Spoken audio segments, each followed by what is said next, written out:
Okay, I told you we were going to make a color file. Well, this is how you make a color file that you can use over and over to color textures or whatever you're working on. Okay, here's what you do. You can use this color picker tool. I honestly, until yesterday, have never thought about using it. I always do things the hard way, so I, click on that little color button there and get the color picker here. And then click OK. Go back to your file you're making, and you can, again, I do things the hard way, but you can use a bucket fill. Or you can use edit and fill with foreground color. Your choice. Some people like to do things easy. I just seem to never do the easy way.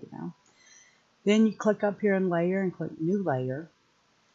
Fill it with transparency or white. It doesn't matter. As I said, we're going to flood fill all of these. You can also name these. But I almost never name anything just because if I'm making it, I know what it's for and what it's going to be used as. So yeah, that's up to you if you want to name them or not. Okay, I almost never use red, so we're going to skip red and we're going to do blue. So you choose your color picker or your eyedropper and choose blue and then click OK. Whatever's in the current window here is what you're going to be filling it with. So keep an eye on that. The old color doesn't really matter.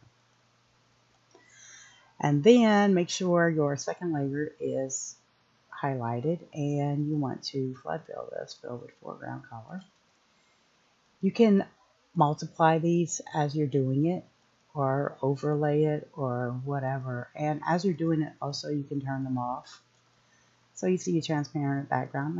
That's up to you, however you want to do it. If you want to keep them, all on or off or whatever. Again, layer, new layer. And I'm doing this in 1024 because most every texture now in SL is 1024, which kind of sucks. It used to be 512 by 512.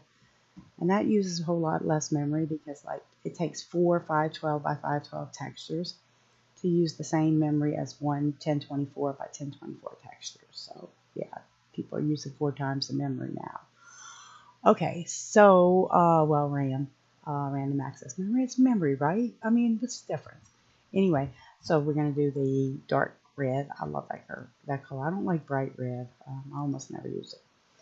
And edit and fill with foreground color. And I think you get the point here. You can do this for if you have basic 8 colors or 10 colors or however many colors you choose for your basic colors that you're going to be working with.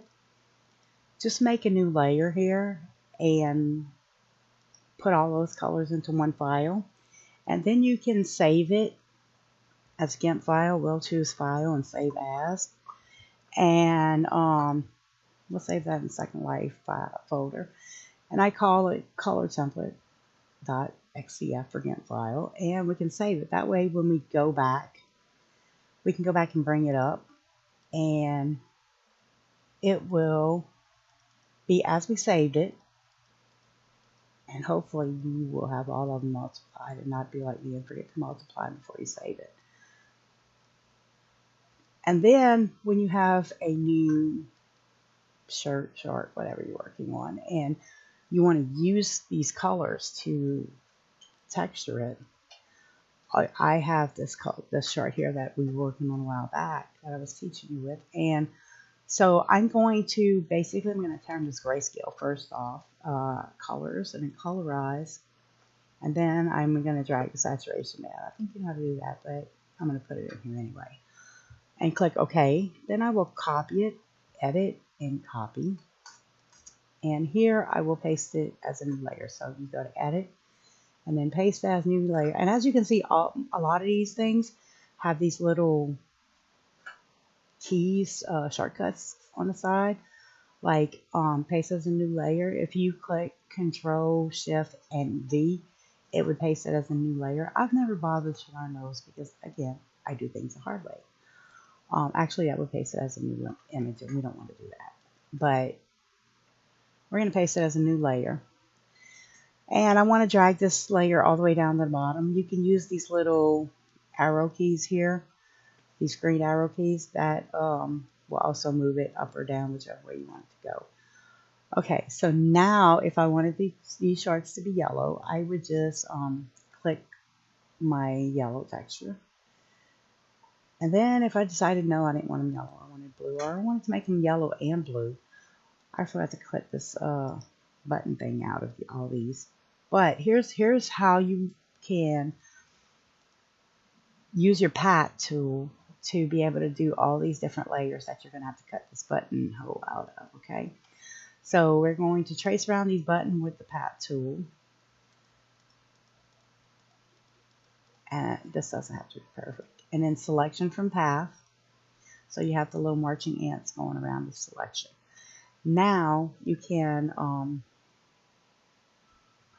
cut the side of all these layers, and you just click edit and cut, and again Control X would cut it. And you do that for every layer. But also now that you have it in these buttonholes in your path, okay, every time you open this file, if you save this, okay, every time you open this file, you're going to have this path. So you won't have to keep sectioning this off a million times if you use these shards more than once. You just keep doing the same thing.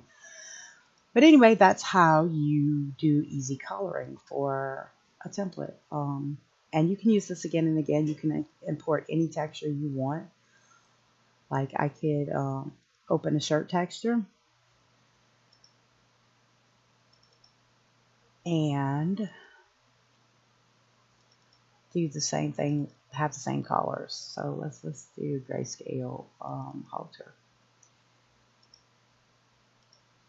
And that probably needs to be lightened up a little bit. So I'm going to add a layer and flood fill it with white, which is our background color right now, and overlay it in mode. Okay, that looks almost the same color as the chart, so that would probably guarantee that the colors would be similar. Then go to edit and copy visible. That way you copy the white and the gray layer. And then just edit and paste as new layer. And so now we have a yellow shirt.